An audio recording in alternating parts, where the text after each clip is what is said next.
കാൽപ്പനിക പ്രണയവും യഥാർത്ഥ പ്രണയവും തമ്മിലുള്ള അകലം ചർച്ച ചെയ്യുന്ന ഒരു ടെർമിനൽ പ്രണയകഥ എന്ന നാടകം അരങ്ങിലെത്തി. ലോക നാടക ദിനമായ ഇന്നലെയാണ് തൈക്കാട് ഗണേശത്തിൽ നാടകം അരങ്ങേറിയത്. SR ലാലിന്റെ കോട്ടയം കഥ പോലെ എന്ന ചെറുകഥയെ ആധാരമാക്കി നവാഗതനായ അനീഷ് ബാബുരാജാണ് നാടകത്തിന്റെ രചനയും സംവിധാനവും നിർവഹിച്ചത്.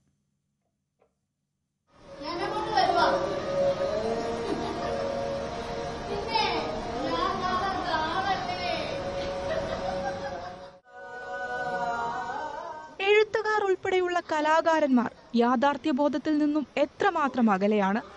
എഴുത്തുകളിൽ നിറയുന്ന കാൽപ്പനിക പ്രണയസങ്കല്പങ്ങളും ജീവിത യാഥാർത്ഥ്യങ്ങളും തമ്മിൽ ബന്ധമുണ്ടോ? ഇതാണ് ഒരു ടെർമിനൽ പ്രണയകഥയുടെ ഇതിവൃത്തം. കലാകാരൻ അല്ലെങ്കിൽ എഴുത്തുകാരൻ അല്ലെങ്കിൽ സർഗാത്മകത ചെയ്യുന്ന ആരും ആയിക്കോട്ടെ, അതിൽ എത്രമാത്രം കളവുകളുണ്ടാവാം, അല്ലെങ്കിൽ വായനക്കാരൻ്റെ അല്ലെങ്കിൽ പ്രേക്ഷകൻ്റെ കാഴ്ചപ്പാടും ഈ എഴുത്തുകാരൻ്റെ കാഴ്ചപ്പാടും തമ്മിലുള്ള റിയാലിറ്റിയും തമ്മിലുള്ളൊരു വൈരുദ്ധ്യം ഉണ്ടല്ലോ, അത് തന്നെയാണ് ഞങ്ങളിതിനകത്ത് പറയാൻ ശ്രമിച്ചിട്ടുള്ളത്. പ്രണയം വിഷയമായി മാറുന്ന നാടകം അവതരിപ്പിച്ചത് ആക്ഷേപഹാസ്യത്തിൽ പൊതിഞ്ഞ്.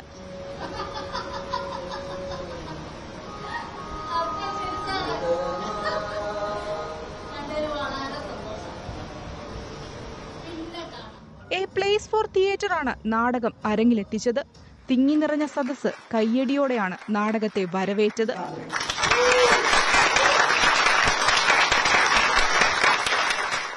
ന്യൂസ് 18 തിരുവനന്തപുരം.